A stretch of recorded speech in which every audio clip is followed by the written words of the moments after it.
A billionaire comes home early after a long business trip. Exhausted, he walks into the house, hoping to see his two children and regain some strength. But his fatigue quickly turns into anger when he sees the black nanny teaching his kids to pray. He immediately storms in, yells, and even fires her on the spot, believing she is corrupting his children. What he doesn't realize is that he has just let go of the only person who could heal his children's hearts after their mother's death. And when he has to face and care for them on his own, he accidentally overhears a conversation from his daughter that makes him deeply regret what he has done. Before we go back, let us know where you're watching from.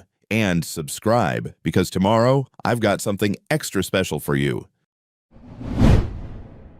The black Mercedes pulled into the circular driveway of the Mitchell estate 3 hours earlier than expected. David Mitchell cut the engine and sat for a moment massaging his temples. The Chicago business trip had been a disaster. The merger talks collapsed, his biggest investor pulled out, and now he had to face the board next week with nothing but excuses. His phone buzzed with another angry email from his business partner. 42 years old, and everything he'd built felt like it was crumbling. He grabbed his briefcase and headed toward the front door of his sprawling Atlanta mansion. The house had cost him $4.2 million, but it never felt like home anymore. Not since Rebecca died 2 years ago. Now it was just an expensive tomb where he and his 6-year-old twin daughters, Emma and Sophie, existed in separate worlds. David pushed through the heavy oak door, expecting the usual silence that greeted him most evenings. Instead, he heard something that made his blood freeze in his veins. Soft voices were coming from upstairs.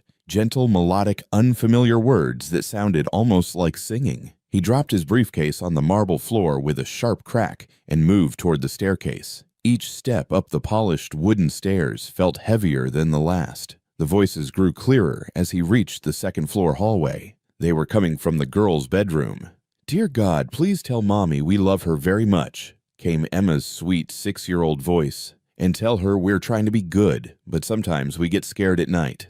David's hand gripped the doorframe so hard his knuckles turned white. Through the crack in the door, he could see Keisha Washington, the 35-year-old black woman he'd hired as a housekeeper 6 months ago, kneeling on the carpet between his daughter's beds. Her dark hands were clasped together, her head bowed, leading his children in what could only be described as prayer. "And God," Sophie's voice joined in, "please help Daddy smile again like he used to when Mommy was here." Something inside David's chest exploded like a bomb going off. His vision blurred with rage so intense, it felt like fire racing through his bloodstream. Every muscle in his body tensed as he watched this woman, this employee, filling his daughters' heads with religious nonsense, the same kind of superstitious garbage his own father had beaten out of him when he was a child. "What the hell is going on in here?" His voice erupted from his throat like thunder so loud and violent that all 3 people in the room jumped. Emma and Sophie's eyes went wide with terror they'd never seen before.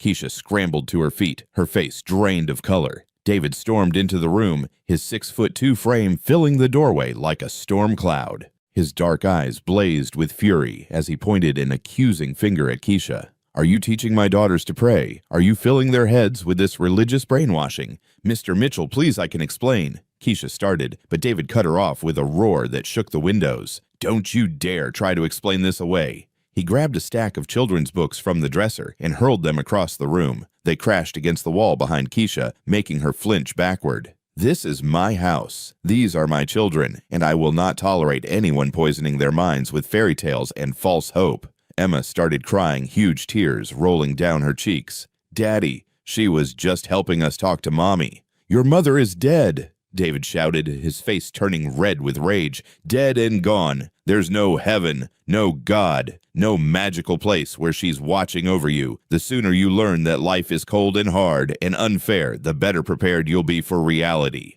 Sophie ran to Keisha and wrapped her tiny arms around the woman's legs. "Please don't yell at Miss Keisha, Daddy. She makes us feel better." The sight of his daughter defending this woman against him sent David over the edge. He grabbed another book, a hardcover copy of Rebecca's favorite poetry collection, and threw it so hard it left a dent in the wall. Keisha instinctively moved to shield the girls from the flying object. "Get away from my children," David screamed. "You're fired. Pack your things and get out of my house tonight." Keisha's voice trembled as she knelt down to the girl's level. "It's okay, sweethearts. Everything's going to be okay."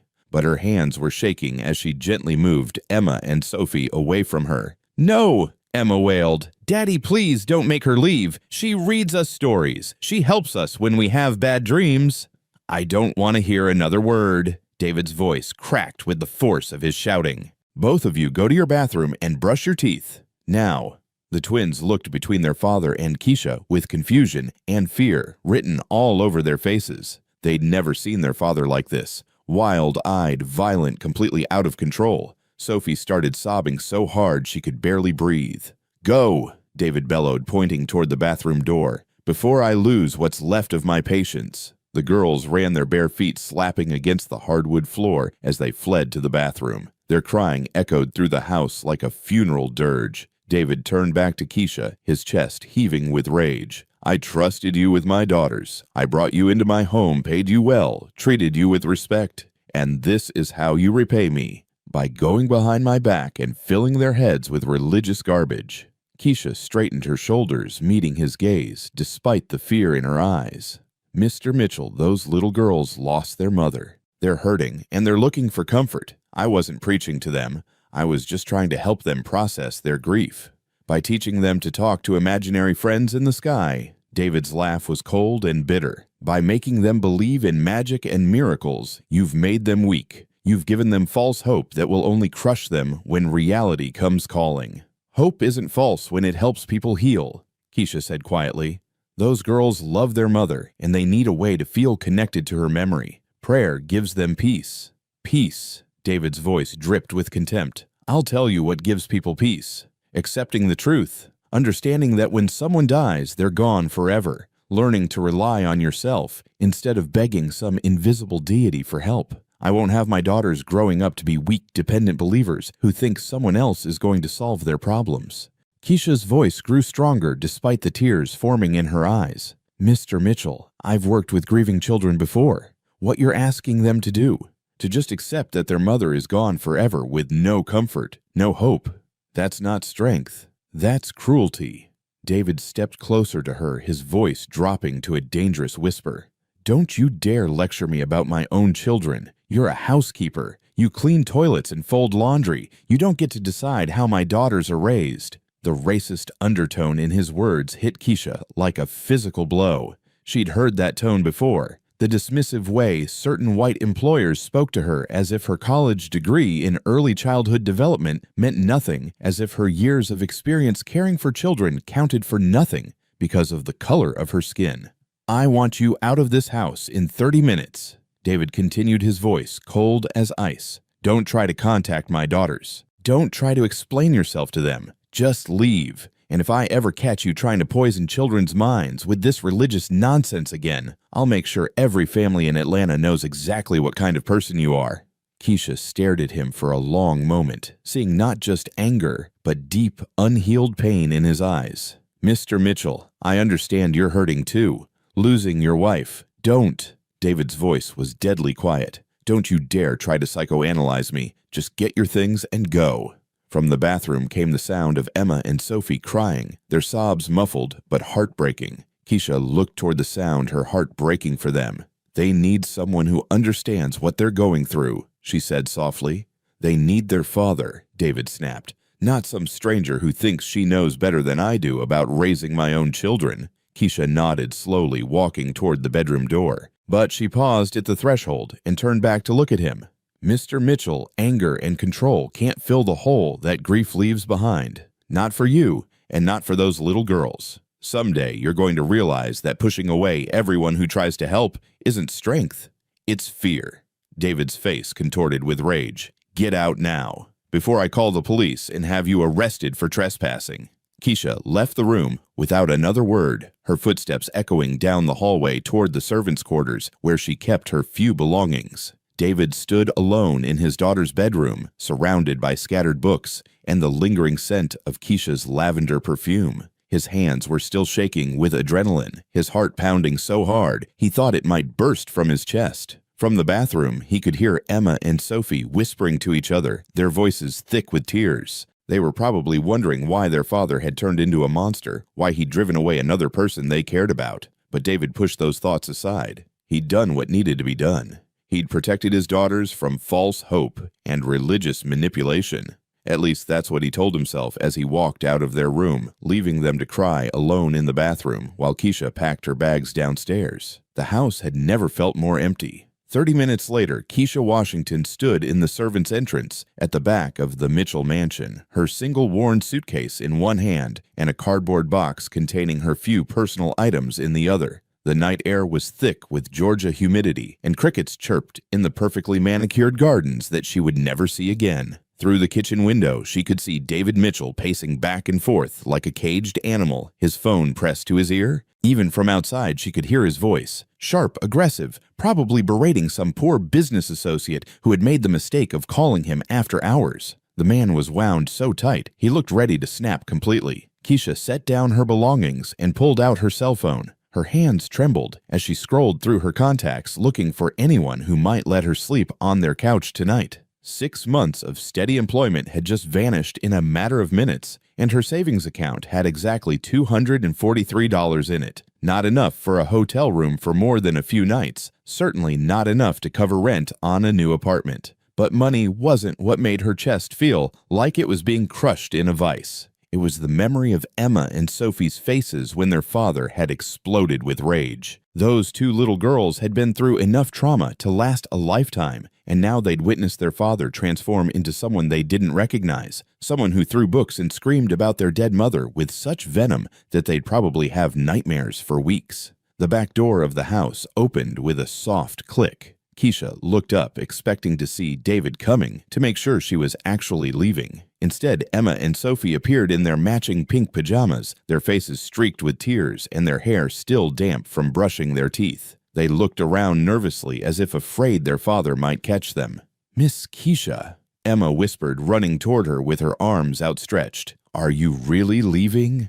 Keisha knelt down and caught both girls in a fierce hug, breathing in the sweet scent of their strawberry shampoo. For a moment, she let herself pretend this wasn't happening, that she wasn't about to walk out of these children's lives forever, leaving them alone with a father who was too consumed by his own pain to see how badly they were hurting. "I have to go, sweethearts," she said softly, her voice thick with unshed tears. "Your daddy doesn't want me here anymore."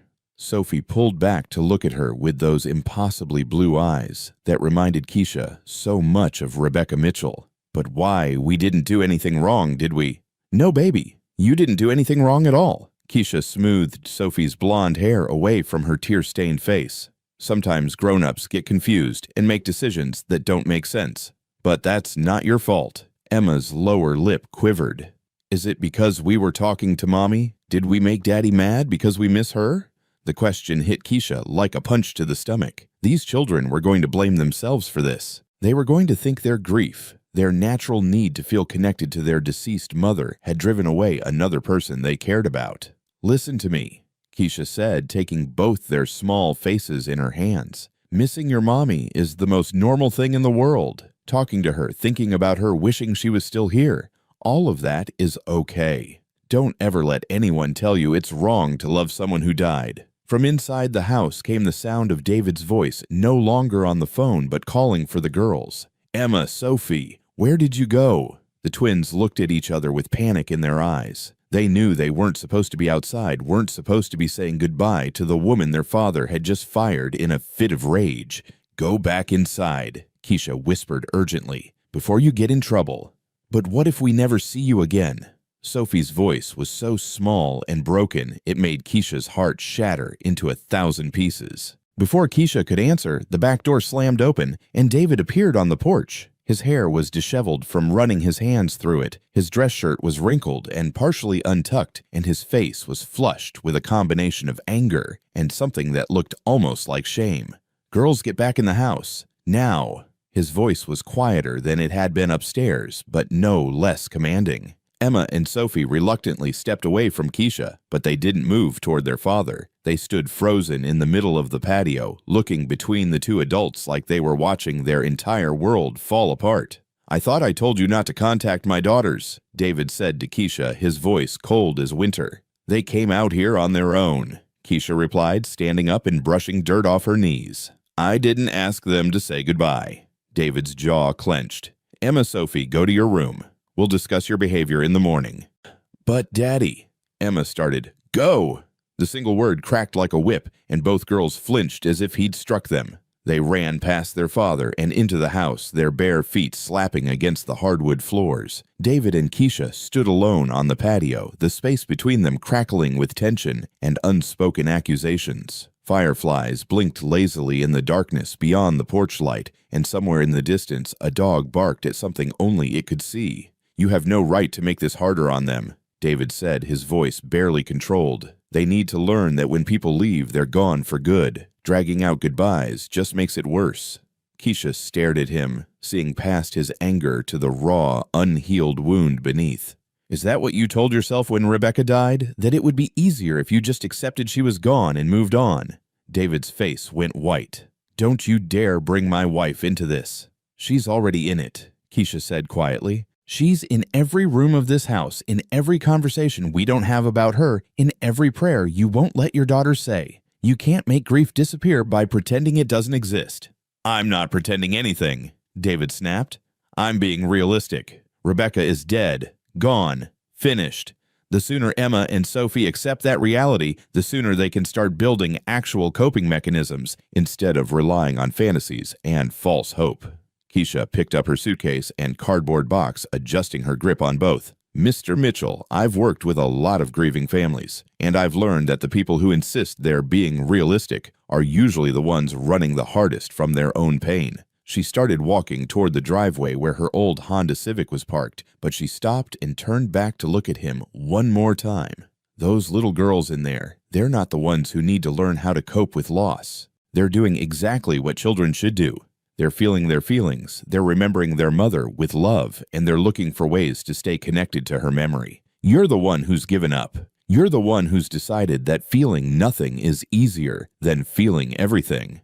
David's hands balled into fists at his sides. You don't know what you're talking about.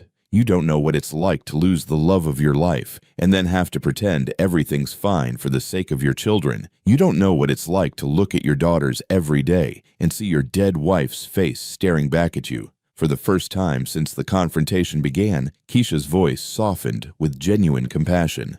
You're right. I don't know what that's like, but I do know what it's like to be a child who needs their parent to show them it's safe to feel sad sometimes. And right now, Emma and Sophie are learning that their emotions are dangerous, that missing their mother is something shameful they have to hide from you.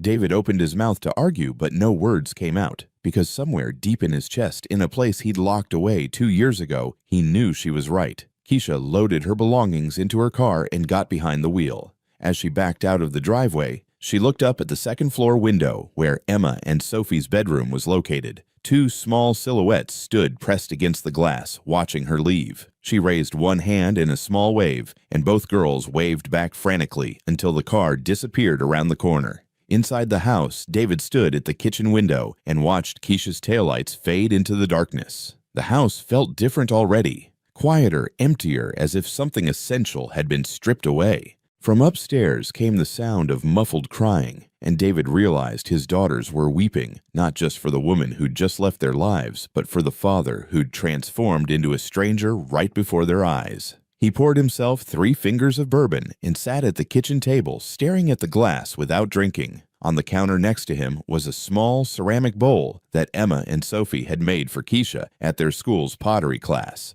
It was painted in bright, cheerful colors and had, "We love you, Miss Keisha," written in 6-year-old handwriting around the rim. David picked up the bowl and turned it over in his hands, remembering how excited the girls had been to give it to her last week. How Keisha had hugged them both and promised to keep flowers in it on her dresser. How she'd looked at his daughters with such genuine affection and care that it had made something twist painfully in his chest. He'd told himself he was protecting Emma and Sophie by firing her, protecting them from false hope, from religious manipulation, from the kind of wishful thinking that would only hurt them in the long run. But as he sat alone in his silent kitchen, listening to his daughters cry themselves to sleep upstairs, David Mitchell began to wonder if he'd just made the biggest mistake of his life. The bourbon sat untouched on the table as the night stretched on, and for the first time in 2 years, David allowed himself to think about Rebecca. Not the sanitized, controlled memories he usually permitted, but the real ones. How she used to sing while she cooked dinner. How she'd insisted on saying grace before every meal,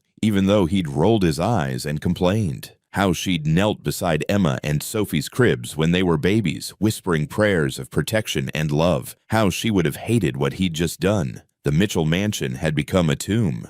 3 days after Keisha's departure, the silence pressed against the walls with crushing weight. No humming drifted from the kitchen. No gentle voice called the girls for breakfast. No soft footsteps moved through the hallways, carrying fresh laundry or straightening picture frames. David woke each morning to absolute quiet. The house felt hollow, stripped of something vital that he hadn't realized was there until it vanished. Emma stopped speaking on the second day. She moved through breakfast without a word, pushing scrambled eggs around her plate until they turned cold. When David asked if she wanted juice, she shook her head. When he suggested they watch cartoons, she walked away and sat in the corner of the living room, staring at nothing. By the third morning, Emma had retreated so far into herself that she seemed absent even when standing right in front of him. Her blue eyes had gone flat and empty. She ate only when forced. She dressed herself in silence, brushed her teeth without being reminded, and went through the motions of living while clearly being somewhere else entirely. Sophie took the opposite path. She clung to David's leg when he tried to leave for work, screaming until her face turned purple. She followed him from room to room, asking endless questions that had no good answers. Where did Miss Keisha go? When will she come back? Why don't you call her? Did we make her sad? Is it because we were bad? On Tuesday morning, Sophie threw herself on the kitchen floor and refused to get up. She lay there sobbing while David stood over her, completely lost. His 6-year-old daughter was having a complete breakdown, and he had no idea how to stop it. Sophie, get up. We need to get you dressed for camp. She rolled onto her side and screamed louder. I want Miss Keisha. I want Miss Keisha to come back. David knelt down and tried to pick her up, but she went completely limp in his arms. Dead weight. Her body shook with sobs that seemed to come from somewhere deep in her chest, and David felt panic rising in his throat. This wasn't normal tantrum behavior. This was grief raw and desperate and bigger than her small body could contain. Sophie, please, just get up. We'll figure this out. But she wouldn't stop crying. She cried until she made herself sick, throwing up on the kitchen floor while David held her hair back and wondered what kind of father he'd become. He called their pediatrician that afternoon. Dr. Martinez listened while David explained the situation carefully, editing out the part where he'd exploded with rage and fired the woman his daughters loved. Behavioral regression is common when children experience loss or major changes, Dr. Martinez said. Emma's withdrawal and Sophie's clinginess are both normal responses to trauma. They need stability routine, and most importantly, they need to feel safe expressing their emotions. Trauma. The word hit David in the chest. He'd traumatized his own children by ripping away someone who provided them comfort and security. He was the source of their pain. That evening, he tried to recreate bedtime story time. He sat on Emma's bed with both girls open their favorite book and began reading about a princess who lived in a castle. His voice sounded mechanical and flat compared to Keisha's warm storytelling. Emma stared at the wall. Sophie interrupted after 2 sentences. Miss Keisha did the voices different. She made the princess sound happy. David cleared his throat and tried again, making his voice higher for the princess character. It came out forced and ridiculous. That's wrong, Sophie said, tears starting again. You're doing it wrong.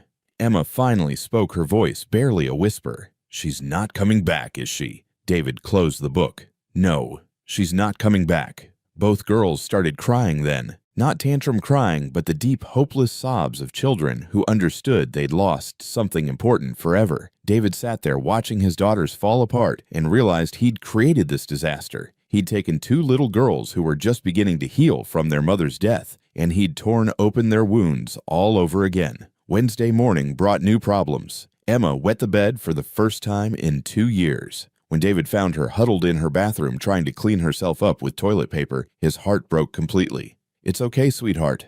Accidents happen. She looked at him with those empty blue eyes. Miss Keisha would have helped me change the sheets. Sophie refused to eat anything except crackers. When David tried to give her a peanut butter sandwich, she threw it across the room and screamed until she hyperventilated. He called the summer camp and told them both girls would be staying home. They spent the day in complete dysfunction. Emma sat in the living room corner, not moving, not speaking, just existing in her own private world of sadness. Sophie followed David everywhere, but rejected every attempt he made to comfort her. When he tried to read to her, she pushed the book away. When he suggested coloring, she knocked the crayons off the table. When he offered to put on her favorite movie, she turned her back to the television. By Thursday, David was falling apart himself. He'd taken the rest of the week off work, but he was accomplishing nothing. The girls were getting worse, not better. Emma had stopped eating almost entirely. Sophie had started having nightmares and crawling into his bed in the middle of the night, sobbing about monsters and scary dreams.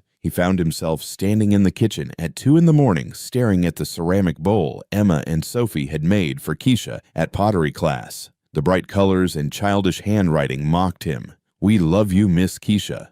Past tense now. They'd loved her, and he destroyed that love with his anger and control. David picked up his phone and scrolled to Keisha's number. His thumb hovered over the call button for 10 minutes before he set the phone down again. What would he say? That he was sorry that he'd made a mistake, that his daughters were falling apart without her. All of those things were true, but they didn't erase what he'd done. He'd humiliated her, insulted her, and thrown her out of his house for the crime of caring about his children. He'd revealed himself to be exactly the kind of privileged, racist employer who saw domestic workers as disposable objects rather than human beings with feelings and dignity. Thursday night, he stood outside the girls' bedroom and listened to them whisper to each other in the dark. "Emma, are you awake?" "Yes." "Do you think Miss Keisha is mad at us?" "I don't know. Maybe. I think Daddy scared her away. He was really mean to her." "I know. I've never seen him like that before." "Do you think he'll be mean to us too if we talk about Mommy?" Emma was quiet for a long moment. "I think maybe we shouldn't talk about Mommy anymore. Maybe that's why he got so angry." David's hand gripped the doorframe. His daughters were learning to suppress their grief because they were afraid of him. They were censoring their own emotions, their own memories of their mother, because he'd taught them that feeling sad was dangerous. He'd become the very thing Rebecca would have hated most, a father who made his children afraid to feel. Friday morning, David woke up to find both girls in Emma's room, huddled together on the floor beside her dresser. They were looking at something hidden behind the furniture, whispering in voices so quiet he had to strain to hear them. "We have to be really quiet," Sophie was saying. "I know. We can't let Daddy hear." David moved closer and realized what they were doing. They were praying, whispering the same gentle words Keisha had taught them, asking God to tell their mommy they loved her and missed her. They were hiding in a corner of their own bedroom, terrified their father would catch them seeking comfort in the only way they knew how. The sight of his daughters cowering in fear while trying to connect with their dead mother finally broke something inside David's chest. The carefully constructed wall he'd built around his emotions cracked wide open, and for the first time in 2 years, he felt the full weight of what he'd done to his family. He'd taken 2 little girls who were already struggling with the biggest loss children could experience, and he'd made their pain so much worse. He'd driven away the one person who'd been helping them heal. He'd taught them that their feelings were wrong, their grief was shameful, and their father was someone to be feared rather than trusted. David backed away from their door and walked downstairs to his office. He sat at his desk, put his head in his hands, and finally admitted the truth he'd been running from for 3 days. He'd made the biggest mistake of his life, and he had no idea how to fix it. Friday evening, David stood outside his daughter's bedroom door, listening to whispers that cut through his heart like broken glass. The hallway was dark, except for the nightlight that cast long shadows across the hardwood floor. He pressed his back against the wall and held his breath. "Dear God," Emma's small voice drifted through the crack under the door. "It's me again. Emma, I hope you remember me from when Miss Keisha helped us talk to you." David's chest tightened. They were praying again, hiding it from him like criminals covering up a crime. "I miss Mommy really bad tonight," Emma continued. "Sophie does too, but she's been crying so much I think she's too tired to talk right now." There was a rustling sound, then Sophie's voice, thick with exhaustion. "I'm not too tired. I want to tell Mommy something." "Okay, go ahead." "Mommy, I'm sorry Daddy got so mad when we talked to you. I don't think we did anything wrong, but maybe we did. Maybe you're not supposed to listen to us anymore." David's hand gripped the door frame. His daughters thought they weren't allowed to miss their mother. They thought God had rules about who could pray and who couldn't.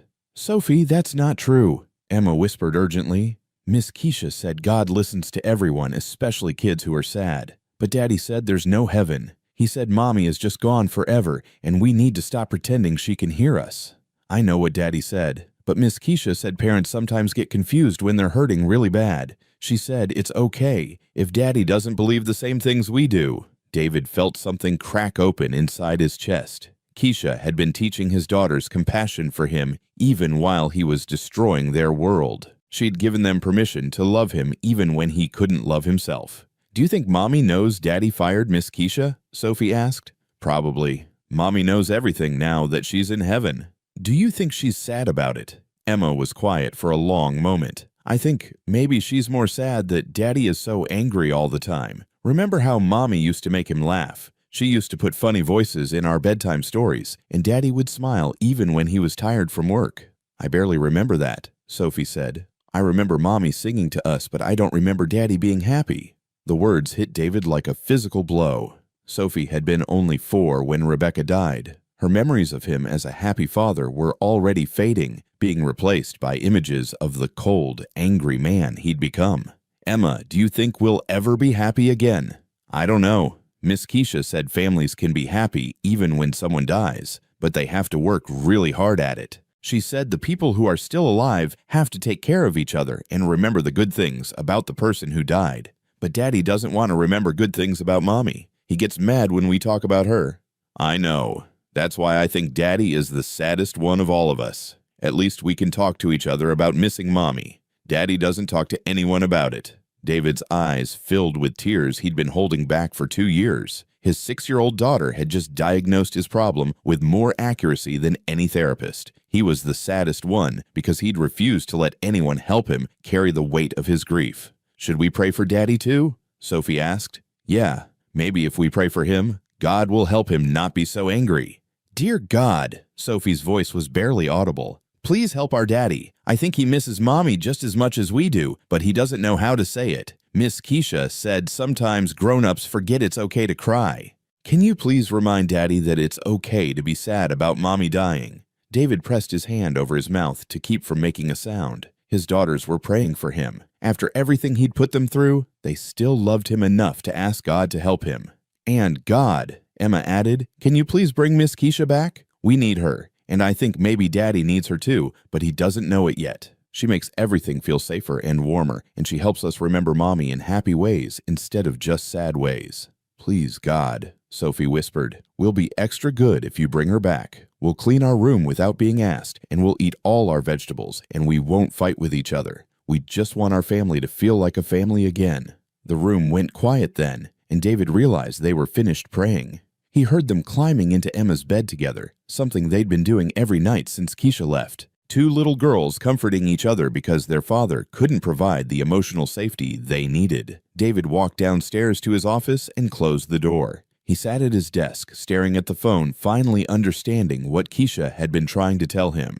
His daughters weren't clinging to false hope or religious fantasies. They were using prayer as a healthy way to process their grief, to maintain their connection to their mother's memory, and to ask for help when they felt overwhelmed by emotions too big for their small hearts to handle. And he'd forbidden them this comfort because he was afraid of his own pain. David picked up his phone and scrolled to Keisha's number. His thumb hovered over the call button as he rehearsed what he would say. "How do you apologize for revealing yourself as exactly the kind of employer every domestic worker fears? How do you take back words spoken in rage and ignorance?" He set the phone down and walked to the window overlooking his backyard. The garden Rebecca had loved was overgrown now.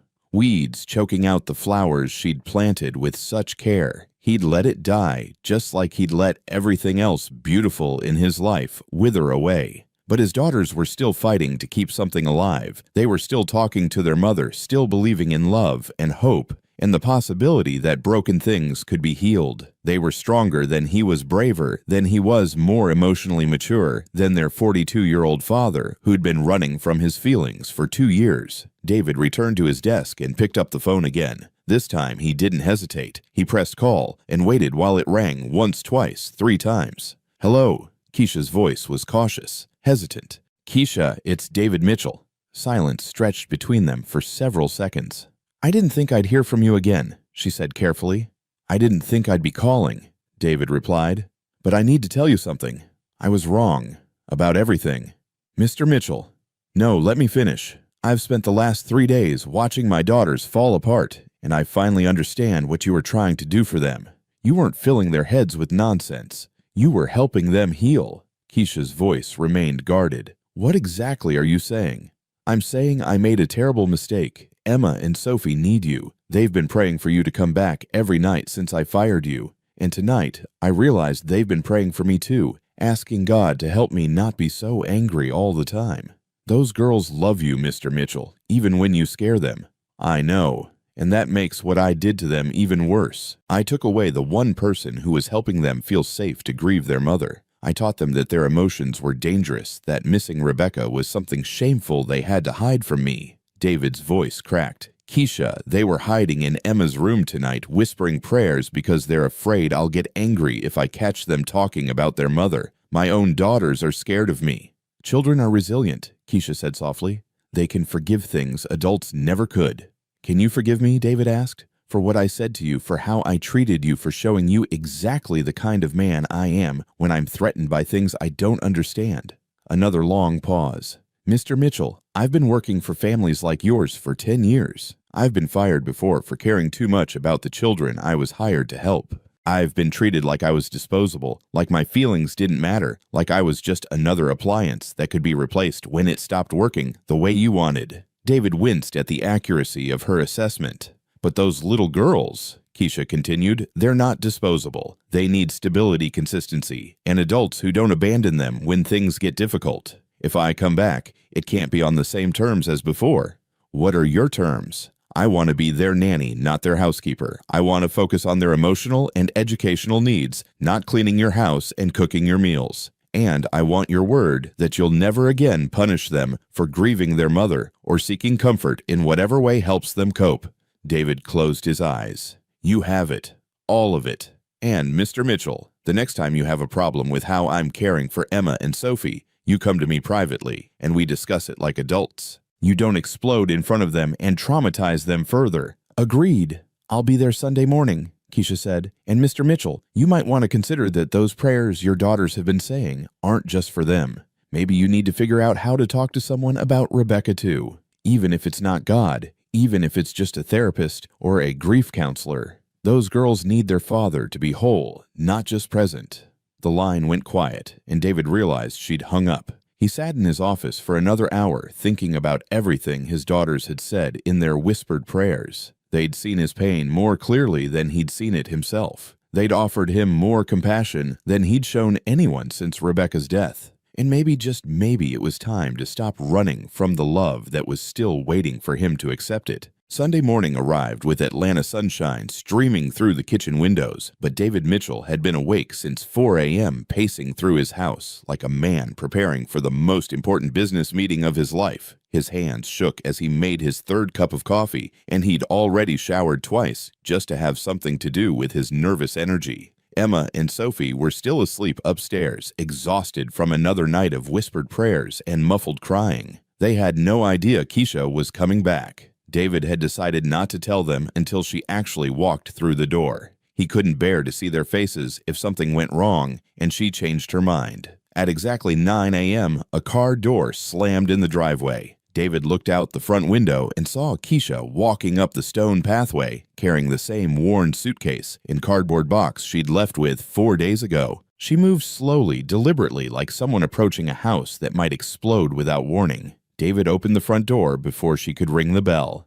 "Thank you for coming back," he said quietly. Keisha studied his face, taking in the dark circles under his eyes, the stubble on his jaw, the way his expensive dress shirt was wrinkled, like he'd slept in it. "You look terrible." "I feel terrible." The girls are still sleeping, but they've been asking for you every day since I fired you." "And have you been asking for me too?" The question caught David off guard. He'd expected anger, coldness, maybe even demands for an apology. He hadn't expected her to look right through his polite facade and ask what he actually felt. "Yes," he admitted. "I've been asking for you too. Not just because the girls need you, but because I think maybe I need to learn something from you." Keisha set down her belongings and crossed her arms. "What exactly do you think you need to learn? How to let my daughters grieve without being afraid that their sadness will break me too. How to talk about Rebecca without feeling like the world is ending. How to be a father instead of just a provider. Those are big things to learn, Mr. Mitchell. I know, and I know I have no right to ask you to teach me after what I put you through. But Keisha, I heard them praying for me on Friday night. My 6-year-old daughters were asking God to help me not be so angry all the time. They were showing me more compassion than I've shown anyone since Rebecca died." Keisha's expression softened slightly. "Those girls have big hearts. Even when they're hurting, they think about other people. They got that from their mother. Rebecca was the same way. She used to pray for people she didn't even know just because she'd heard they were struggling." David's voice cracked. "I haven't been able to talk about her for 2 years without feeling like someone was ripping my chest open, but listening to Emma and Sophie pray, hearing them talk about missing her and remembering her with love instead of just pain, it made me realize I've been doing this all wrong." "What have you been doing wrong?" "Everything. I've been trying to protect them from grief by pretending it doesn't exist. I've been treating their need to remember Rebecca like it was a weakness instead of a strength. I've been so afraid of my own emotions that I've made them afraid of theirs." Keisha picked up her suitcase. "Mr. Mitchell, I'm not here to fix your relationship with grief. I'm here to take care of Emma and Sophie. But I will say this, those girls need to see their father processing his loss in healthy ways. They need to know it's safe to miss their mother, to talk about her, to feel sad sometimes. Will you help me figure out how to do that? I'll help you by showing you how I do it with them. But you have to be willing to participate even when it's uncomfortable."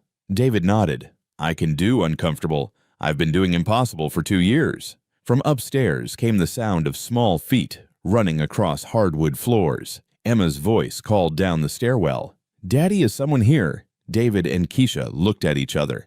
"They don't know I'm back," Keisha said. "I wanted to make sure you were really here before I got their hopes up again."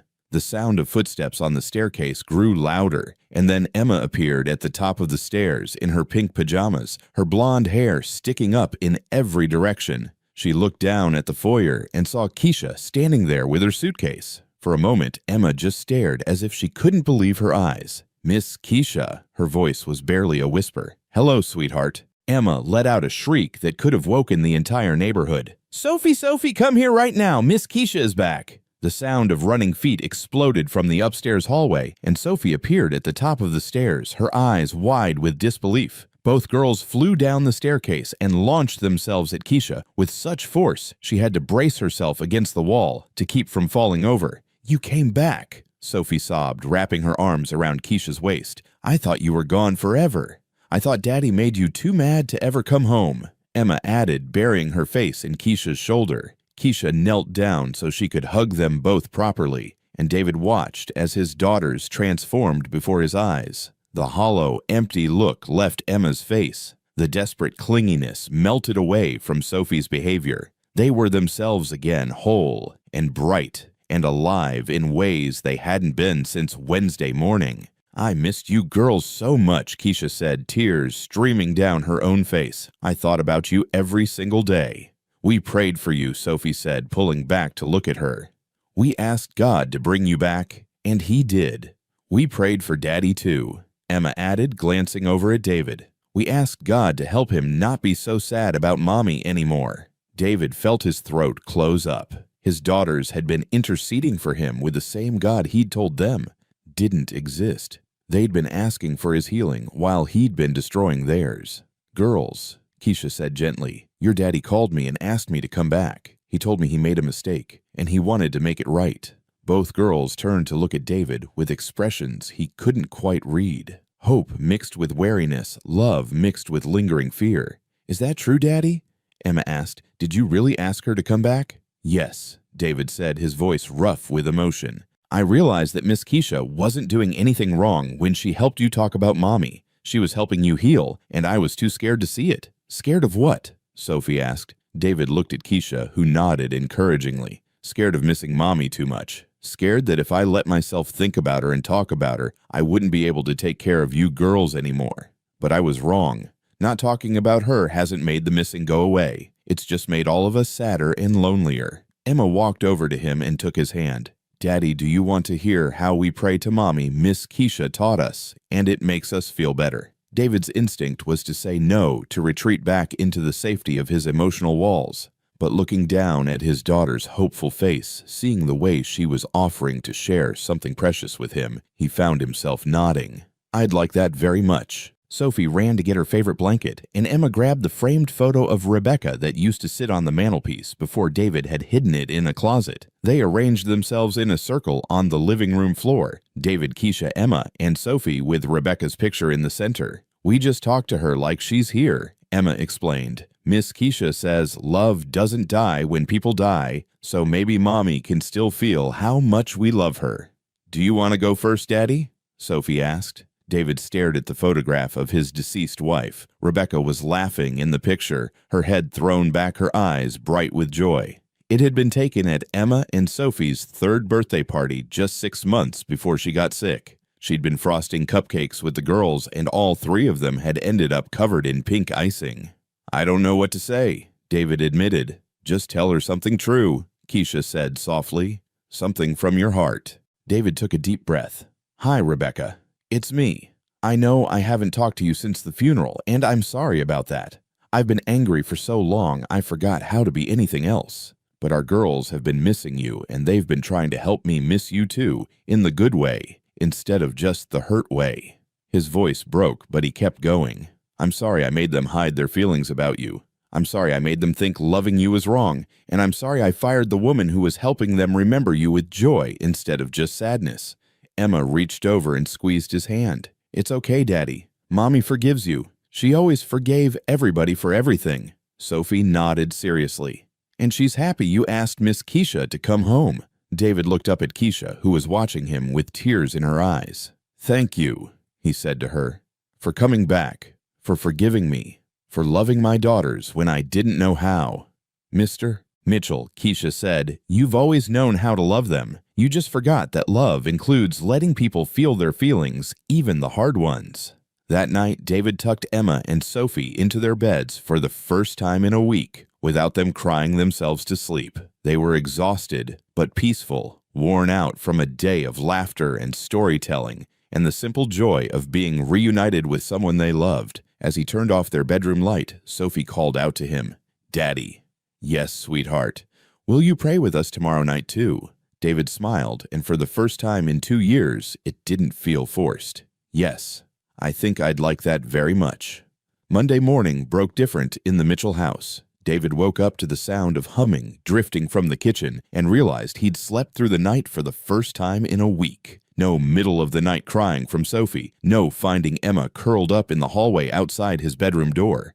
The house felt alive again. He found Keisha in the kitchen making pancakes, while Emma and Sophie sat at the counter chattering excitedly about their dreams. Real dreams this time, not nightmares about monsters or people leaving them. Sophie was describing a dream where she could fly, and Emma was laughing at her dramatic arm movements as she demonstrated her dream flying technique. "Daddy," Sophie called when she saw him. "Miss Keisha is making the pancakes with the faces, the happy faces." David looked at the griddle and saw Keisha pouring batter to create smiley face pancakes, complete with blueberry eyes and whipped cream mouths. It was such a simple thing, but the girls were bouncing in their seats with excitement. When was the last time they'd been excited about anything? "Good morning," Keisha said, glancing up at him. "Coffee's fresh." "Thank you." David poured himself a cup and leaned against the counter, watching his daughters be children again.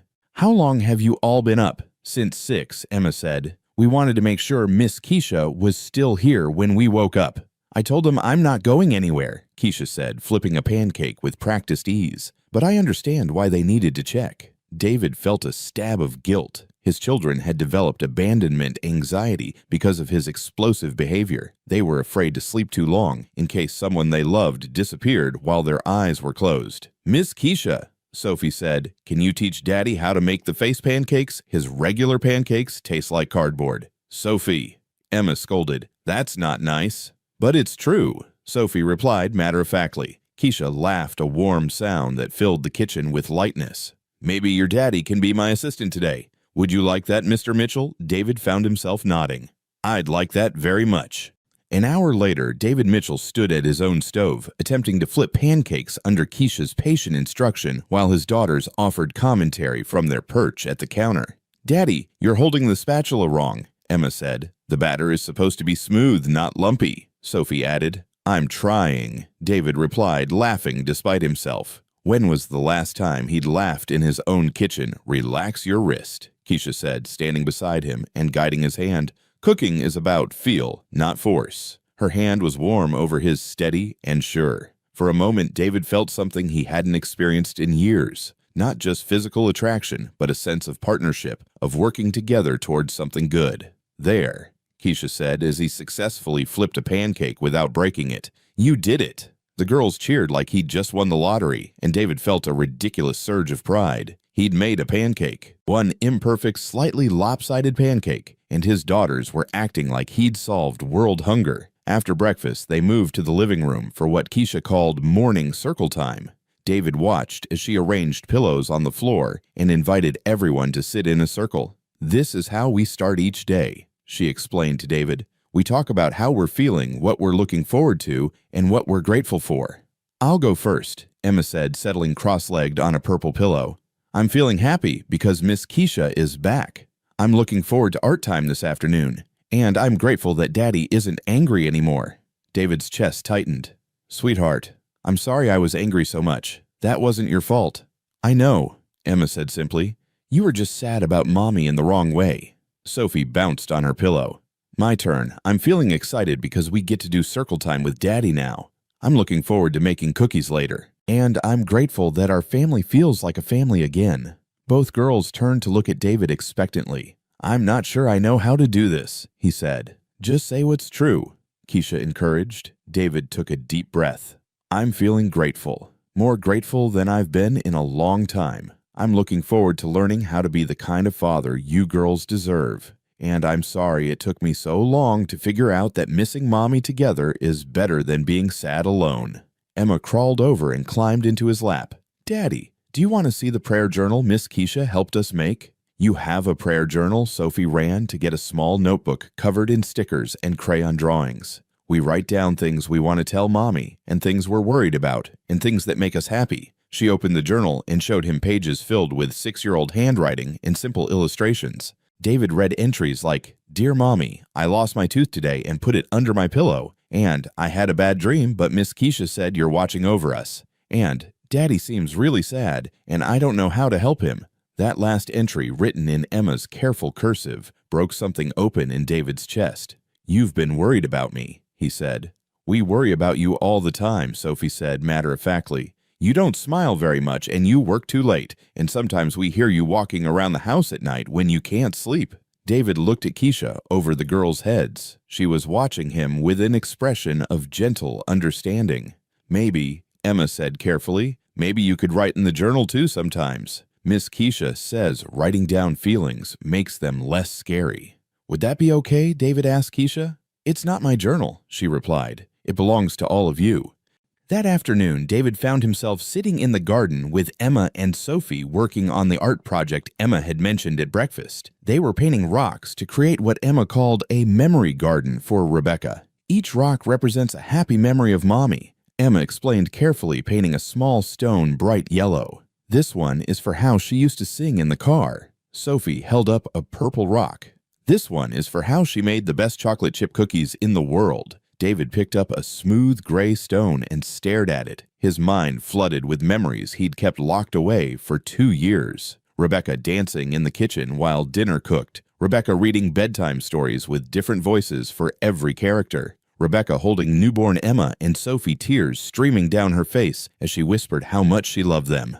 What memory are you going to paint, Daddy? Sophie asked. I'm thinking about how your Mommy used to garden out here, David said slowly. She'd get dirt under her fingernails and flowers in her hair, and she'd say the plants grew better when you talked to them while you worked. "She did say that," Emma exclaimed. "She used to tell the tomatoes to grow big and strong." David dipped his brush in green paint and began covering his rock. She believed everything responded to love and attention. Plants, people, even the house itself. She said love was like sunlight. It made everything grow. As he painted, David felt something loosening in his chest. Talking about Rebecca without the crushing weight of grief felt strange, but right. His daughters needed to know their mother as a full person, not just as a loss to be mourned. "Miss Keisha," Sophie said, "do you think Mommy would like our memory garden?" Keisha looked up from the small rock she was decorating with intricate patterns. "I think she'd love it, and I think she'd love seeing you all work on it together." "Daddy," Emma said, "when we're done with the rocks, can we plant some new flowers? Miss Keisha knows about gardens too." David looked around at the overgrown beds he'd been ignoring for 2 years. Weeds had choked out most of Rebecca's carefully chosen plants. The roses she'd loved were barely visible beneath tangled vines. "I'd like that," he said. "I'd like to make this beautiful again." That evening, after the girls were bathed and in their pajamas, David joined them for bedtime prayers. They sat in their usual circle on Emma's bedroom floor, with Rebecca's photo in the center and their newly painted memory rocks arranged around it like offerings. "Dear Mommy," Emma began, "we had the best day today. Daddy helped us make pancakes, and we started a memory garden for you, and he's going to help us plant new flowers." "And Daddy wasn't sad today," Sophie added. "He laughed at breakfast when he made a pancake that looked like a potato." David found himself smiling at the memory. "Your mommy would have laughed at that pancake too. She had a beautiful laugh." "Tell us about her laugh," Emma requested. David closed his eyes, remembering. "Your mommy laughed with her whole body. She'd throw her head back, and her shoulders would shake, and sometimes she'd laugh so hard she'd snort a little, which would make her laugh even harder." Both girls giggled at this description. "She sounds fun," Sophie said. "She was the most fun person I ever knew," David replied. "She could turn grocery shopping into an adventure and make cleaning the house feel like a dance party." "Maybe we could have dance parties too," Emma suggested hopefully. "Maybe we could," David agreed. As they finished their prayers and the girls settled into their beds, Keisha walked David to the hallway. "How are you feeling about today?" she asked quietly. "Lighter," David said, surprising himself with the honesty. "For the first time in 2 years, I talked about Rebecca without feeling like I was drowning. And the girls, they were so happy. I'd forgotten what their real laughter sounded like." "Children heal fast when they feel safe," Keisha observed. "And what about adults? Do we heal fast too?" Keisha smiled. "Adults take longer, but you're making a good start." David looked back at his daughter's bedroom door, where soft whispers and giggles could still be heard. "Keisha, I know you came back for them, but I need you to know. Having you here, learning from you, watching you help them process their grief in healthy ways. It's helping me too." "Good," she said simply, "because those girls need their father to heal alongside them. They can't carry the weight of your grief and their own." As David got ready for bed that night, he looked at himself in the bathroom mirror and saw something he hadn't seen in years. Hope. Not the desperate, grasping kind that comes from denial, but the steady, quiet kind that comes from accepting reality and choosing to build something beautiful within it. For the first time since Rebecca's death, David Mitchell went to sleep, believing tomorrow might be better than today. 2 weeks into their new routine, the Mitchell household had found its rhythm. Morning circle time had become sacred, with even David looking forward to sharing his daily gratitudes. The memory garden was taking shape in the backyard, with new flowers planted among the painted rocks. Emma and Sophie were sleeping through the night again, and their laughter filled the house during the day. David was learning to cook simple meals under Keisha's guidance, and the girls delighted in his clumsy attempts at their favorite recipes. More importantly, he was learning to talk about Rebecca without the crushing weight of despair. The family prayer journal now contained entries in his handwriting alongside the girls' careful cursive, creating a record of their shared healing. Everything felt fragile but hopeful, like the first green shoots pushing through soil after a long winter. Then the doorbell rang on a Tuesday morning at exactly 9:15. David opened the front door to find a woman in her 50s standing on his doorstep, holding a leather briefcase and wearing the kind of expensive suit that meant serious business. Her steel gray hair was pulled back severely, and her pale blue eyes were cold as winter. "David Mitchell." Her voice was crisp professional. "Yes. I'm Margaret Sterling, attorney for Victoria Hartwell. I believe you knew her as Victoria Reed before her marriage, Rebecca's older sister. David's blood turned to ice. Victoria had been estranged from Rebecca for over a decade, the result of some family conflict that Rebecca had never fully explained. She hadn't attended their wedding, hadn't visited when the twins were born, and hadn't even shown up for Rebecca's funeral. "What does Victoria want?" David asked, his hand gripping the doorframe. "May I come in? This isn't a conversation for your front porch." Against his better judgment, David stepped aside and let her enter. From the kitchen came the sound of Keisha helping Emma and Sophie with a craft project, their voices bright with concentration. Margaret Sterling looked around the foyer with sharp, assessing eyes, taking in the family photos on the side table, the small shoes by the door, the children's artwork displayed on the refrigerator visible through the kitchen doorway. "Nice house," she said, but it didn't sound like a compliment. "Miss Sterling, what exactly does Victoria want?" The attorney set her briefcase on the marble-topped side table and clicked it open. "My client is concerned about the welfare of her deceased sister's children. She has reason to believe they may not be receiving appropriate care." "What are you talking about? Emma and Sophie are perfectly fine." "Are they?" Margaret pulled out a manila folder thick with documents. "According to our information, you recently fired and then rehired domestic help under questionable circumstances. The children have exhibited behavioral problems consistent with emotional instability, and there are concerns about the religious instruction they're receiving from unqualified personnel." David felt the room spin slightly. "How do you know about any of that?" "My client has been monitoring the situation. She's Rebecca's only living relative, and she takes her responsibility to these children very seriously. Victoria hasn't had contact with our family in over 10 years. She didn't even come to Rebecca's funeral." "Personal disagreements don't negate blood relationships, Mr. Mitchell. These children are Victoria's nieces, and she has legal standing to petition for custody if she believes they're being neglected or exposed to harmful influences." The word custody hit David like a physical blow. "You're talking about taking my daughters away from me. We're talking about what's best for Emma and Sophie. My client is prepared to offer them a stable home environment with proper educational opportunities and appropriate moral guidance." From the kitchen came the sound of Emma's laughter as she showed Keisha something she'd drawn. The normalcy of that sound, the joy in his daughter's voice, made David's protective instincts flare to life. "My daughters are happy, healthy, and loved. I'm their father. No court in the world would take them away from me based on Victoria's concerns about our household." Margaret Sterling smiled, but it was cold as blade.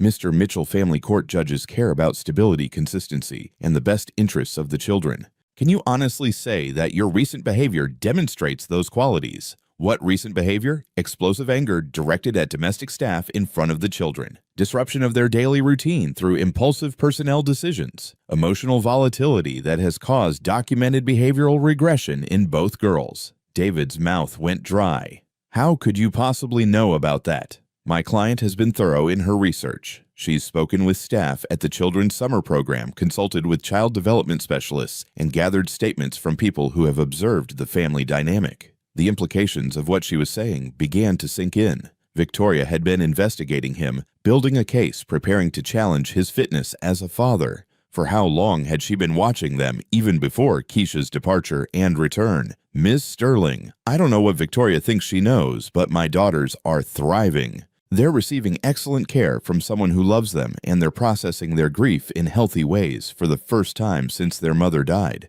The person providing this care is a domestic worker with no formal training in child psychology or education. And according to our information, she's been instructing your daughters in religious practices that you yourself don't support or participate in." David felt trapped. How could he explain that Keisha's gentle guidance had been exactly what his family needed, that her willingness to help the girls talk about their mother and express their grief through prayer had been healing rather than harmful? "The religious instruction you're concerned about consists of bedtime prayers that help my daughters feel connected to their deceased mother. It's therapeutic, not indoctrination." "That's not for you to determine, Mr. Mitchell. Child welfare experts should evaluate whether these practices are appropriate for children who have already experienced significant trauma." At that moment, Emma appeared in the kitchen doorway, drawn by the sound of raised voices. Her face was bright with paint smudges from her art project, and she was carrying a drawing she'd obviously intended to show her father. "Daddy, who is that lady?"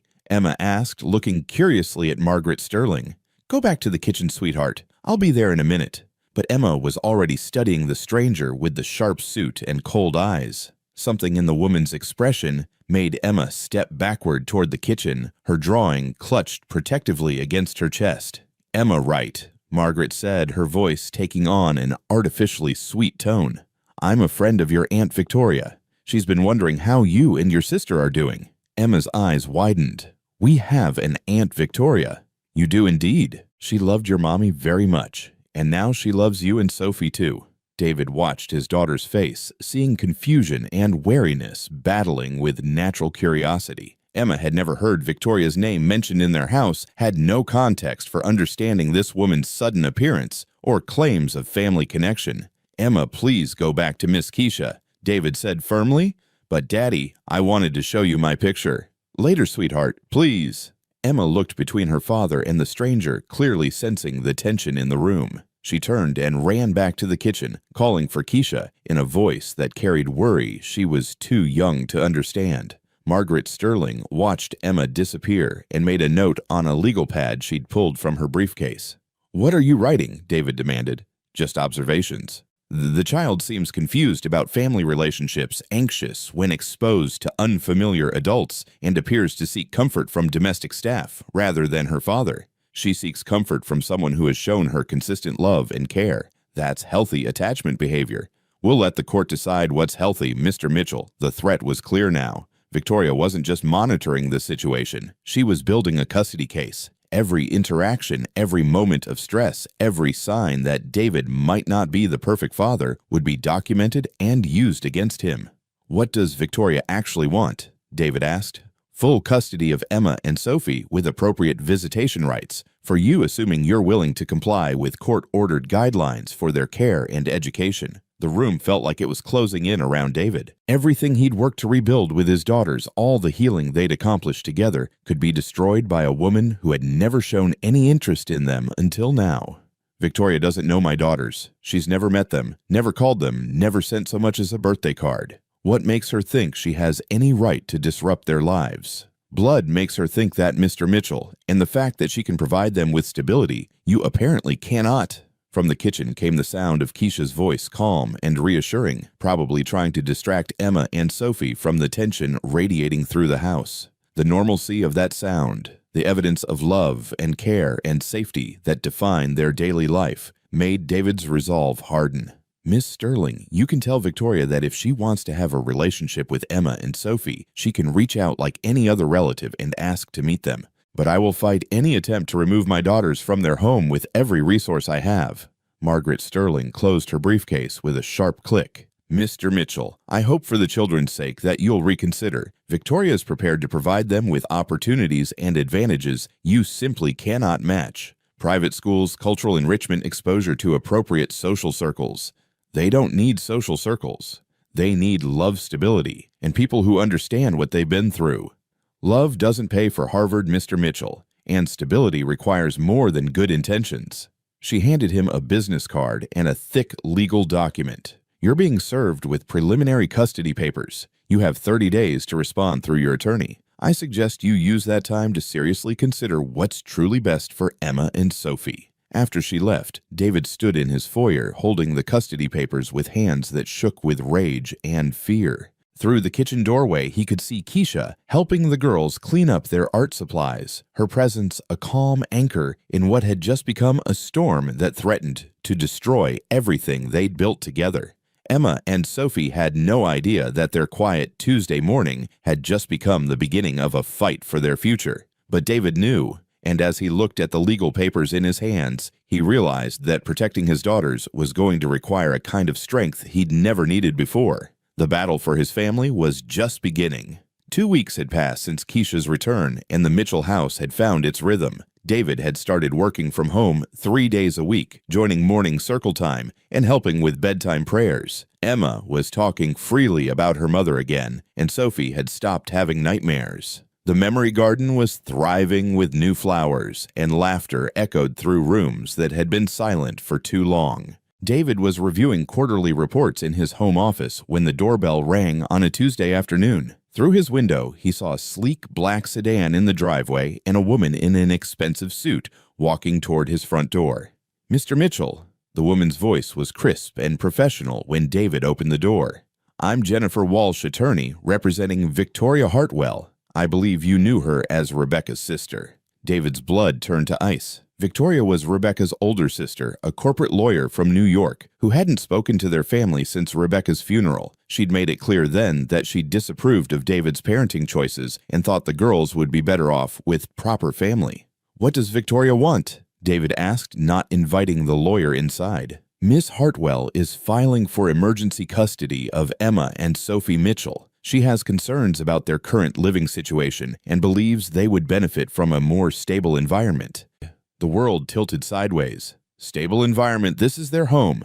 I'm their father. Jennifer Walsh handed him a thick envelope. You're being served with custody papers, Mr. Mitchell. Miss Hartwell alleges that you've created an emotionally harmful environment for the children, that you've been negligent in their care, and that you've exposed them to inappropriate religious influences through your domestic staff. David's hand shook as he opened the envelope. The legal language blurred before his eyes, but certain phrases jumped out like knife wounds. Emotional neglect, unstable household, inappropriate caregiver relationships, religious indoctrination. This is insane, David said.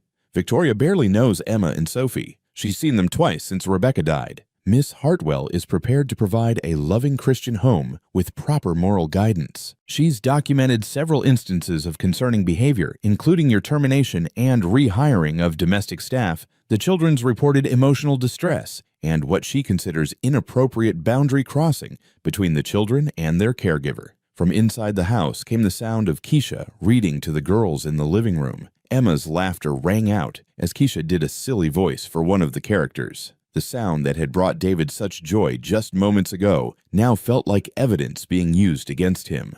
How does Victoria know anything about what happens in my house? David demanded. Miss Hartwell has been in contact with concerned members of your community. She's received reports about the children's well-being from multiple sources. David's mind raced. Who had been watching his family? Who had been feeding information to Victoria? The hearing is scheduled for next Friday. The lawyer continued. You'll want to retain counsel immediately. Miss Hartwell is seeking full custody with supervised visitation only. After the lawyer left, David stood in his foyer holding the custody papers, his entire world cracking apart. The sound of his daughter's voices from the living room felt precious and fragile, like something that might be stolen from him at any moment. Mr. Mitchell. Keisha appeared in the doorway, concern written across her face. Is everything all right? You look like you've seen a ghost.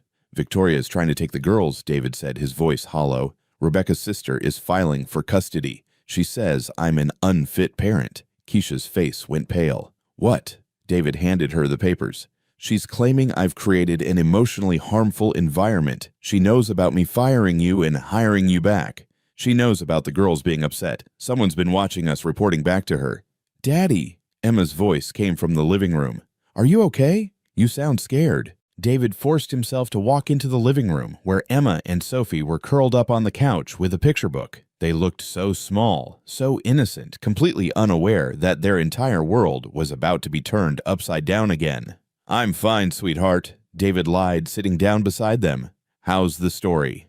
Miss Keisha was reading about the brave princess who saves her kingdom, Sophie said. She's not waiting for a prince to rescue her. She's doing it herself. The irony wasn't lost on David. His daughters were learning about courage and independence while he felt completely helpless to protect them. That evening, after Emma and Sophie were asleep, David and Keisha sat in his kitchen with the custody papers spread across the table, like evidence of his failures as a father. She's using everything against me, David said, his voice raw with exhaustion. The fact that I fired you for religious reasons, the girls' emotional distress afterward. Even our prayer sessions are being twisted into inappropriate religious indoctrination. Keisha read through the papers carefully. Mr. Mitchell, some of these allegations are serious, but some of them are also completely false. This claim that I've overstepped professional boundaries and formed unhealthy emotional attachments with the children, that's not what happened here. But a judge doesn't know that. A judge will see that I hired a black domestic worker, fired her in a rage, then brought her back and started participating in religious activities I'd previously forbidden. From the outside, it looks erratic and unstable. Are you saying you regret asking me to come back? Keisha's voice was carefully neutral. No, David said quickly. God, no. Having you here learning from you watching Emma and Sophie heal, it's been the best thing I've done as a father since Rebecca died. But Victoria is making it look like I'm some kind of religious fanatic who can't maintain consistent boundaries." Keisha was quiet for a long moment. "Mr. Mitchell, I need to ask you something, and I need you to be honest with me. Do you think this custody challenge has anything to do with the fact that I'm a black woman caring for your white children?" David met her eyes. "I think Victoria sees you as an easy target. I think she's using racist assumptions about black domestic workers overstepping boundaries to make her case stronger. And I think she knows that in certain circles, the idea of a widowed white father allowing his black housekeeper to influence his children's religious education will raise eyebrows. So, what do we do?" "We fight," David said firmly. "We document everything. We show that Emma and Sophie are thriving now in ways they weren't before. We prove that you're not just their caregiver. You're part of what makes this family work. And if we lose," David's hands clenched into fists, "we won't lose. I won't let Victoria take my daughters away because she disapproves of how we've chosen to heal together." The next morning, David called in sick to work and spent the day researching family lawyers. By evening, he'd retained Margaret Chen, one of Atlanta's most respected custody attorneys. Her office was expensive, intimidating, and exactly what he needed. "Mr. Mitchell," Margaret said during their consultation, "I won't lie to you. These allegations are concerning particularly the claims about emotional instability and inconsistent caregiving. But the good news is that you have time to build a strong defense." "What kind of defense?" "Character witnesses, documentation of the children's well-being, evidence that your household is stable and loving. And most importantly, we need to show that Emma and Sophie want to stay with you." "What about Keisha? Victoria is making it sound like she's some kind of manipulative influence." "Miss Washington will be crucial to your case. If she's willing to testify, her credentials in early childhood development and her professional conduct will speak for themselves. The question is whether she's prepared for the scrutiny that comes with a custody battle." David looked at Keisha, who had insisted on attending the meeting. "Are you prepared for that?" Keisha straightened her shoulders. "Mr. Mitchell, I've worked with grieving children for 10 years. I have references from dozens of families who will testify that I've helped their children heal from trauma and loss. Victoria Hartwell can question my methods all she wants, but she can't argue with results." "Then we fight," David said. "All of us together." But as they left the lawyer's office that evening, David couldn't shake the feeling that Victoria had chosen her timing carefully. Just when his family was finally healing, just when Emma and Sophie were learning to be happy again, someone was threatening to tear it all apart. And this time, all the love and good intentions in the world might not be enough to save them. The Fulton County Courthouse stood like a monument to judgment, its marble columns and imposing facade designed to intimidate anyone who dared enter its halls. On Friday morning, David Mitchell walked up those steps feeling like he was approaching his own execution. Behind him, Keisha moved with quiet dignity, her head held high despite the weight of scrutiny she knew was coming. Inside the family court waiting area, Victoria Hartwell sat with her legal team. She was everything David remembered from Rebecca's funeral. Perfectly coiffed blonde hair, expensive suit, and an expression of moral superiority that suggested she'd already won. When she saw David and Keisha enter together, her lips curved into a smile that had nothing to do with warmth. "David," Victoria said, standing to greet him with false civility. "I'm sorry it's come to this, but I truly believe this is what's best for Emma and Sophie. What's best for them is staying with their father," David replied coldly. Victoria's eyes flicked to Keisha with barely concealed disdain. "Is this the woman who's been filling their heads with religious nonsense?" "This is Keisha Washington, their nanny and a licensed early childhood development specialist," David said firmly, "and she's been helping my daughters heal from the loss of their mother. By teaching them to pray to dead people," Victoria's voice dripped with condescension. "By encouraging unhealthy attachments to fantasy, Rebecca would be horrified." Margaret Chen appeared at David's elbow before he could respond. "Mr. Mitchell, we need to review your testimony one more time before we're called in." The courtroom itself was smaller than David had expected, but no less intimidating. Judge Patricia Moreau took her seat behind an elevated bench, her dark robes and stern expression commanding immediate respect. She was a black woman in her 50s known throughout Atlanta for her fairness and her particular expertise in family custody cases. Victoria's attorney, Richard Sterling, presented their case with clinical precision. He painted a picture of an unstable household where a grieving widower had lost control of his children's upbringing. He described David's violent outburst when he discovered Keisha teaching the children to pray, the subsequent emotional trauma suffered by Emma and Sophie, and what he called the inappropriate relationship that had developed between a domestic worker and her employer's children. Your Honor, Sterling said Miss Hartwell simply wants to provide these children with the stable, loving Christian home they deserve. A home where boundaries are respected, where grief is processed in healthy ways, and where children aren't subjected to the emotional whiplash of an employer's erratic decision-making. David's hands clenched in his lap as Sterling twisted every positive change in their family into evidence of instability. The morning prayers became religious indoctrination. The memory garden became obsessive focus on death. Keisha's care for the children became boundary violations and inappropriate attachment. When Margaret Chen stood to present David's defense, her voice was steady and strong. Your Honor, what we have here is not an unstable household, but a family that has courageously chosen to heal together. Mr. Mitchell made a mistake when he fired Miss Washington, but he recognized that mistake and corrected it. That's not instability, that's growth. She called character witnesses first. Dr. Martinez, the girl's pediatrician, testified that Emma and Sophie were thriving emotionally and physically. Their summer camp counselors described happy, well-adjusted children who spoke lovingly about both their father and their nanny. Even Mrs. Henderson, their elderly neighbor, testified that she'd watched the Mitchell household transform from a place of sadness into a home filled with laughter. Then Margaret called David to the stand. Mr. Mitchell, can you tell the court about your daughter's emotional state when Miss Washington first returned to your household? David gripped the witness stand rail. They were broken. Emma had stopped talking almost entirely. Sophie was having nightmares and panic attacks. They were terrified that anyone they loved would disappear without warning. And now they're children again. They laugh, they play. They talk about their mother with love instead of just grief. They're not afraid to feel their emotions because they have a safe space to express them. Tell the court about your prayer sessions with the children. David took a deep breath. At first, I was afraid of them. I thought acknowledging their mother's death through prayer would make their grief worse. But Keisha taught me that children need ways to process loss that feel meaningful to them. Those prayer sessions aren't about religion. They're about love, memory, and healing. Sterling's cross-examination was brutal. He hammered at David's initial reaction to finding Keisha praying with the children, painting him as a man who couldn't control his temper. He questioned David's judgment in rehiring someone he'd fired in a violent rage. He suggested that David's newfound religiosity was performative, designed to please a domestic worker he'd become inappropriately dependent on.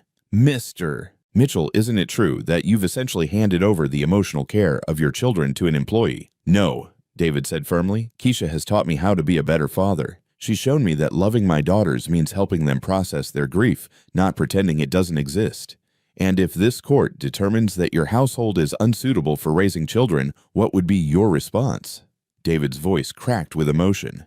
I would say that my daughters have already lost their mother. Taking them away from their father and the woman who's helped them heal would be a cruelty they don't deserve. When Keisha took the stand, the courtroom fell silent. She wore a simple navy dress and spoke with the quiet authority of someone who dedicated her life to helping children. Miss G. Washington. Margaret began, what is your educational background? I have a bachelor's degree in early childhood development from Spelman College and 10 years of experience working with families in crisis. I've helped dozens of children process trauma loss and major life transitions. Describe your relationship with Emma and Sophie Mitchell. Keisha's voice was steady but warm. I care for them as if they were my own children. I help them with their daily needs, their educational development, and their emotional well-being. Most importantly, I provide them with the stability and consistency they need to feel secure. Tell the court about the prayer sessions that have been characterized as religious indoctrination. Those sessions are therapeutic, not religious. Children need ways to maintain connection with deceased parents. The specific words we use matter less than the emotional safety the children feel while expressing their grief. Sterling's cross-examination attempted to paint Keisha as someone who'd overstepped professional boundaries, but she answered every question with calm professionalism. When he suggested she'd manipulated David through his children, her response was devastating. Sir, I don't need to manipulate anyone. My credentials speak for themselves. The children's well-being speaks for itself. And any family court evaluator will confirm that Emma and Sophie Mitchell are thriving in ways they weren't before I returned to their household. Judge Moreau called for a brief recess. During the break, David watched Victoria conferring urgently with her attorney. Their confidence from the morning had evaporated as witness after witness testified to the stability and love in the Mitchell household. When court reconvened, Judge Moreau's expression was thoughtful but unreadable. "I've heard testimony about a family that has faced significant trauma and loss," she began. "I've heard about mistakes made and corrected. I've heard about growth healing and the complex process of learning to be a family after devastating loss." David's heart pounded so hard he thought it might explode.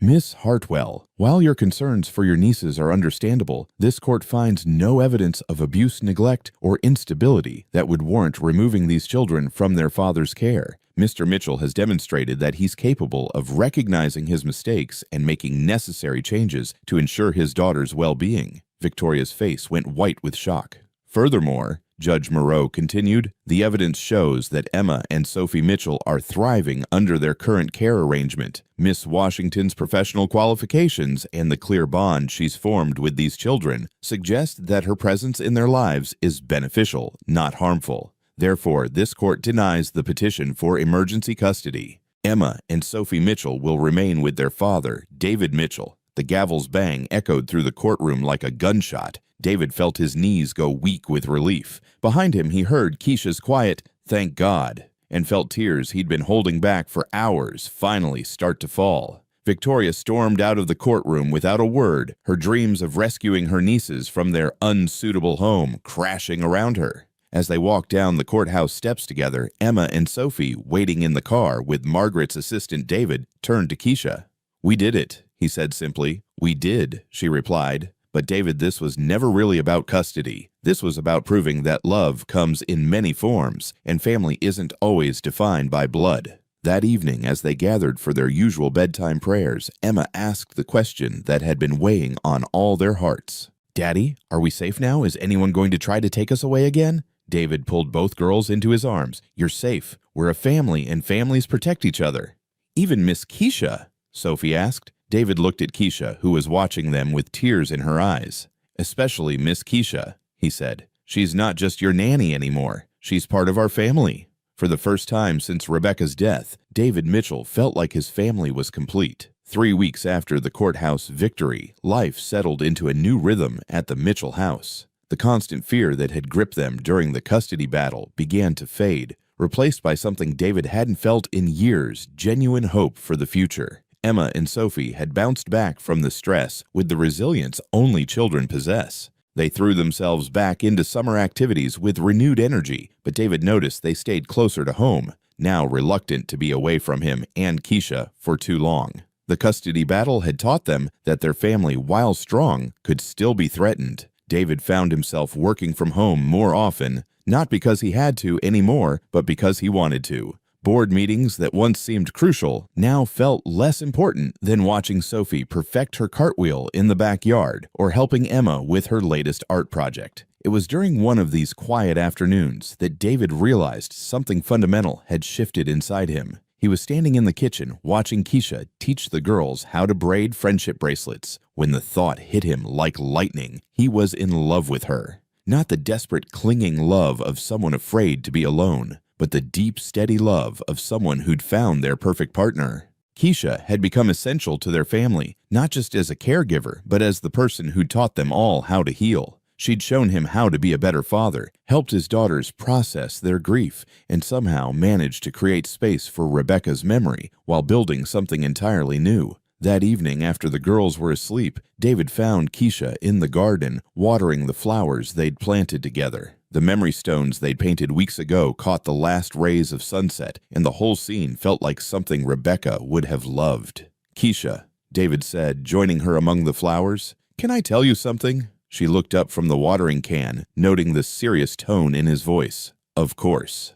"I'm falling in love with you," he said simply. "I don't know when it happened exactly, but somewhere between watching you pray with my daughters and seeing you fight for our family in that courtroom, I realized you've become everything I didn't know I needed." Keisha set down the watering can and studied his face in the fading light. David, are you sure love and gratitude can feel very similar, especially after what we've all been through? I'm sure, David replied. This isn't about gratitude, though I am grateful. This isn't about needing someone to help with the girls, though you do that beautifully. This is about the fact that when I imagine my future, I can't picture it without you in it. Keisha was quiet for a long moment, her fingers absently touching one of the memory stones they'd painted for Rebecca. I love you too, she said finally. But David, I need you to understand something. I'm not trying to replace Rebecca. I could never do that, and I wouldn't want to. She was Emma and Sophie's mother, and she was the love of your life for many years. You're not replacing her, David said, stepping closer. You're helping us honor her memory while building something new. Rebecca would have wanted the girls to have a mother figure who loved them. She would have wanted me to find happiness again. How can you be so certain? David smiled, remembering. Because she told me so. Right before she died, she made me promise not to spend the rest of my life alone. She said the girls would need to see what healthy love looked like, and that I deserved to be happy. Keisha's eyes filled with tears. She sounds like she was an incredible woman. She was. And she would have loved you for loving her daughters the way you do.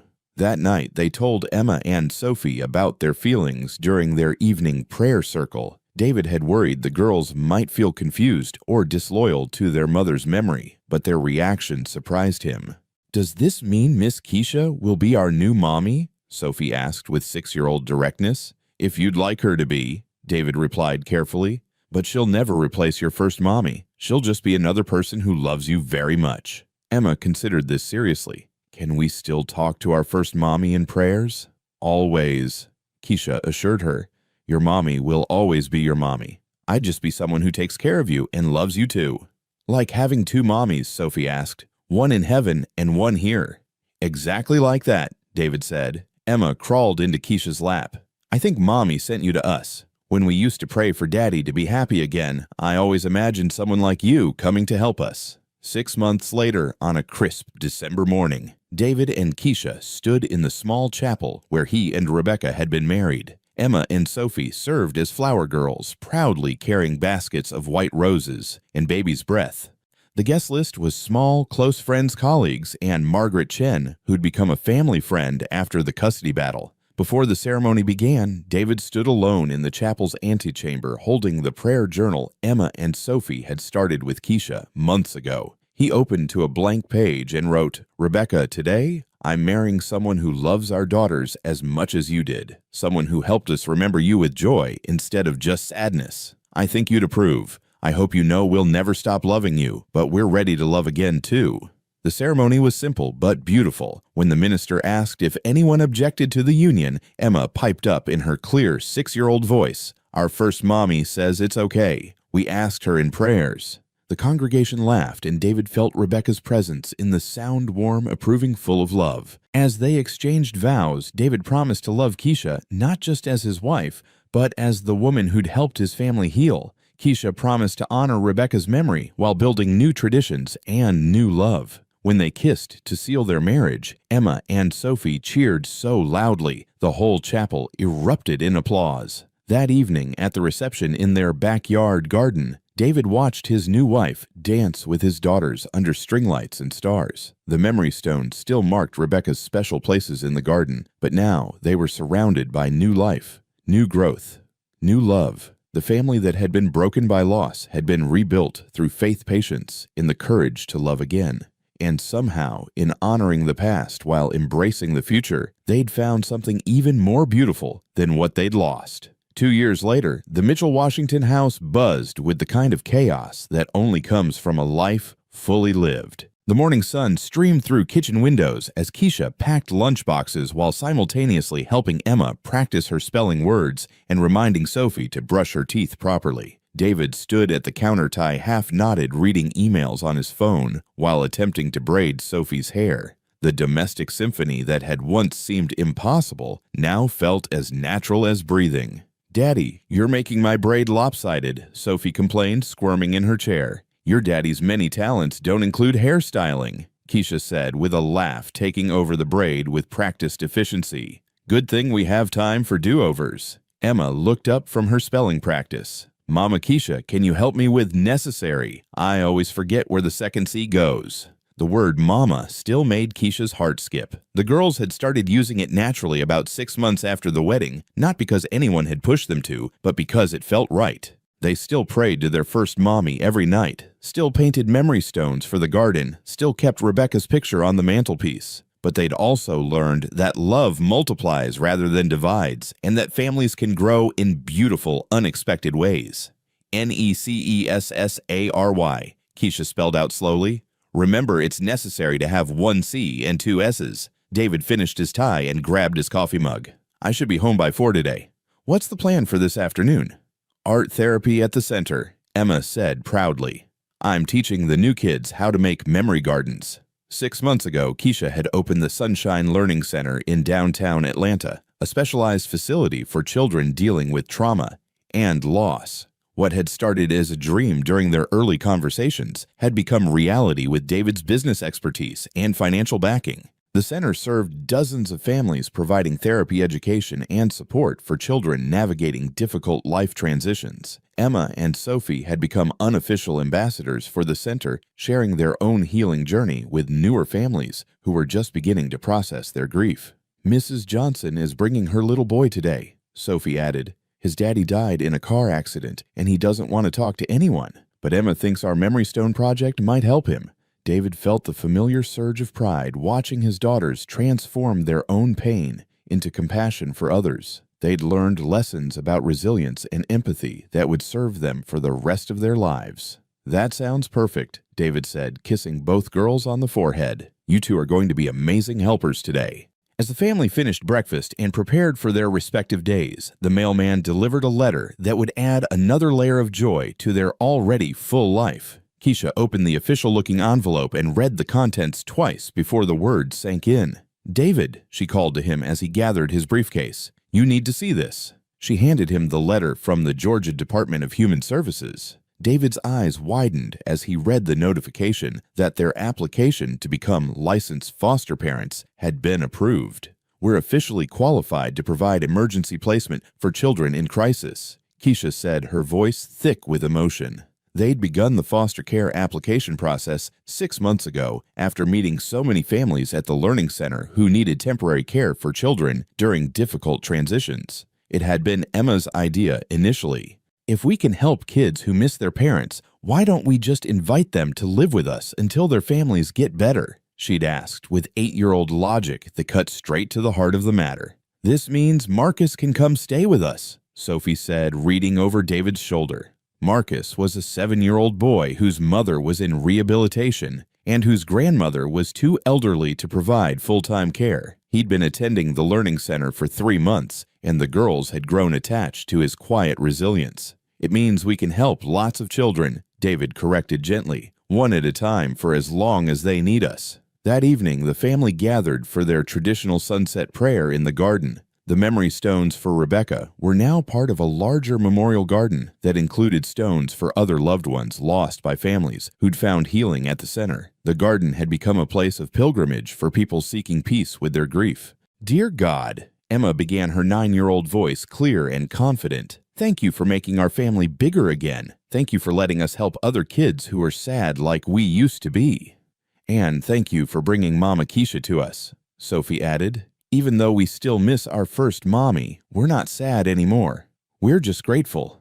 David felt Keisha's hand slip into his as they knelt among the flowers and stones. Thank you for teaching us that broken things can become beautiful again, he prayed. Thank you for showing us that love doesn't end with death and it doesn't have limits for the living. Keisha's voice joined the chorus. Thank you for this family that chose love over fear, healing over bitterness, and hope over despair. Help us share that same grace with every child who comes through our doors. As they finished their prayers and the girls ran inside to start their homework, David and Keisha remained in the garden, watching the last light fade behind the trees. Do you ever think about how different this could have turned out? David asked. If I hadn't swallowed my pride and called you back, if Victoria had won the custody case, if we'd let fear control our decisions instead of love. Keisha squeezed his hand. I think about it sometimes. But then I remember what I used to tell the girls when they worried about things that didn't happen. We can't live in the world of what if. We can only live in the world of what is. And what is our world now? Keisha smiled, looking back at the house where their daughters were visible through the kitchen window, laughing over math homework while music played in the background. Our world is full, she said simply. Full of love, full of purpose, full of children who need what we have to give. Full of second chances and new beginnings, and the kind of joy that comes from choosing to build something beautiful from broken pieces. The next morning brought their first foster placement call. A 5-year-old girl named Maria, whose parents had been hospitalized in an accident, needed immediate care. As David and Keisha prepared the spare bedroom, and Emma and Sophie gathered toys to share, the Mitchell Washington family stepped into their next chapter of service. They'd learned that healing doesn't happen in isolation. It happens in community, in shared purpose, in the daily choice to turn pain into compassion and loss into love. The house that had once echoed with silence and grief now hummed with the constant motion of a family committed to growing, to helping, to believing that every child deserves to be seen, heard, and loved. And in the garden where Rebecca's memory stones caught the morning light, new flowers bloomed each season, tended by hands that had learned to nurture beauty from the soil of sorrow. The story that began with anger and division had become a testament to the power of grace, forgiveness, and the radical act of choosing love when everything else seems lost. Some endings are actually beginnings, and sometimes the most broken families become the strongest, not because they avoided pain, but because they learned to transform it into something sacred. Join us to share meaningful stories by hitting the like and subscribe buttons. Don't forget to turn on the notification bell to start your day with profound lessons and heartfelt empathy.